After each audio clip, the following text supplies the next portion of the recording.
I was in the hallway. I was so damn tired. And I woke up so damn early. I was in advance since my aunt had something to do and needed to get me to school earlier since she didn't have time later, like 2 hours in advance. It was a bit dark since not all the lights were on. Hold up. Why is the light in the library open? It's usually always closed in the day. I know, weird, but it is.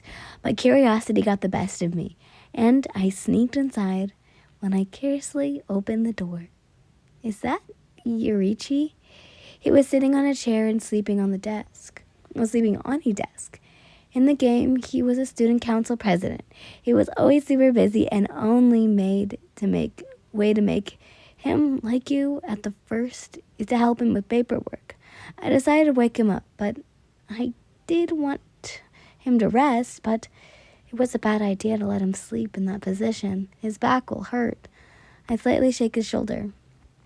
Yurichi-san, you can't sleep like this. There's a couch next to you. It should be better to rest there. You spoke. He opened his eyes. Who are you? He asked. I'm Yen. You spoke. I think I heard Mitsuri and Togata mention you. Or was it Shinobu? He quietly spoke. I don't know. You questioned yourself. Anyways, thank you for waking me up. I need to do work. He spoke. Wait, no, you just woke up. You spat. I have work. He spoke once more. Then, why don't I help you? You'll be able to rest earlier. Huh? Do you want to? He leaned back up and started to work. I sat down next to him and took a paper. Oh, ideas for a school project. I wrote down a few ideas and then took the next paper. I continued this for about an hour. I'm so tired. I think it's fine if I just rest my eyes for about 10 minutes. Third POV. Yurichi glanced next to him. She fell asleep, huh? Still, it's quiet. Kind to offer her help, even though she was tired. He would thank her when she woke up to continue on for another hour and a half. He had special privileges to go to class whenever he wanted since it was a priority. He didn't even need to go to school, but his parents insisted that it would be a good experience. He sighed in annoyance. He heard a bunch of footsteps and the door of the library opened. It was a gang. They all looked a bit sweaty and like they ran a marathon. They felt relieved to see Yin there. They looked all over the school for her. The boys froze. What were you doing here? Alone with another guy? They were pissed, angry, jealous. Nezuko looked at the president. She was a bit jealous. He spent time with you. She didn't like it when you spent too much time with anyone but her. She was your best friend after all. Yurichi shook you awake and stood up sleepily. You walked towards your friends, but spoke to him. Simply goodbye. But it would lead to another fall. Goodbye, Yurichi-san. 5%. Your POV. That was a nice nap. I literally skipped a class. Wait a minute. I did that shit. But what surprised me is that the teacher did not ask where we were or what we were doing. Strange. I sat down with my friends. We worked and the bell rang. We all got up and headed to our lockers. A girl stomped over to me. Who is she? Slap. Did this hoe just slap me? Oh, hell no. What the hell? You spat. Stop being a whore and stay away from my boyfriend, she yelled. Whose fucking boyfriend? You snapped back. Muzan. Ew. I would not go out with that man to save my fucking life, you spat back at her. Just stay away. Slap. Yep, I slapped her. 1, check your eyesight. I hate that guy. 2, jealous is a disease. Get cured, you said. I turned around and headed someone running towards me. Is that Genya? Hey, Yin, are you okay? He asked. Oh, he's shy. All the anger simply left me, and I smiled. Yeah, I'm fine. No worries.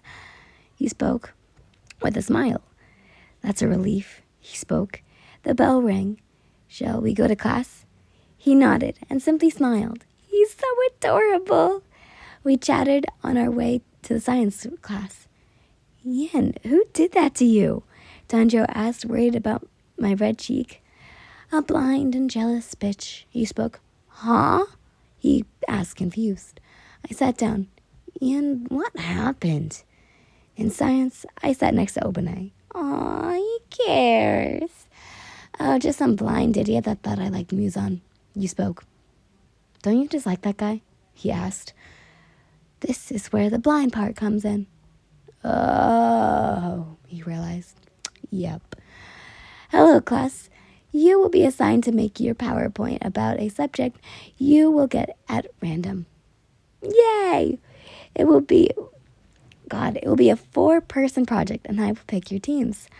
I want to be with the gang, like at least one person. Perfect, probably, preferably, really badly, Nezuko. What? She's my best friend. So now, Team 7.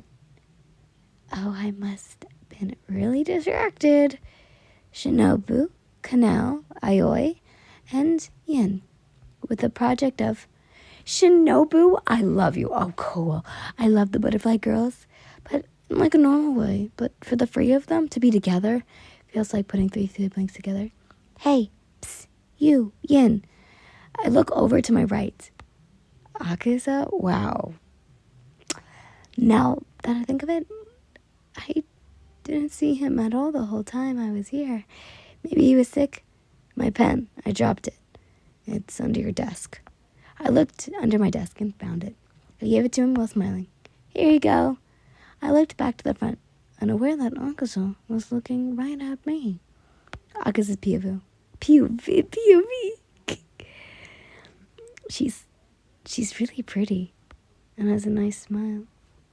Ding. 3%. Back to your POV. God, we're changing so many POVs. Hey, Yin. Shinobu spoke. Oh, hello, Kanao. Call me Shinobu. I thought that you should give me your number so I can create a group chat for us. Oh, of course, he spoke. I took my phone out of my pocket and we exchanged numbers. Shinobu's POV. I got her number for a school project, sure, but I really want to know her better. I think this project will be a fantastic excuse to get closer to her. I hope we can get along even better in the future. Maybe become friends. Maybe even more. Ada. I'm getting ahead of myself. Let's see what comes out of all of this. 8%.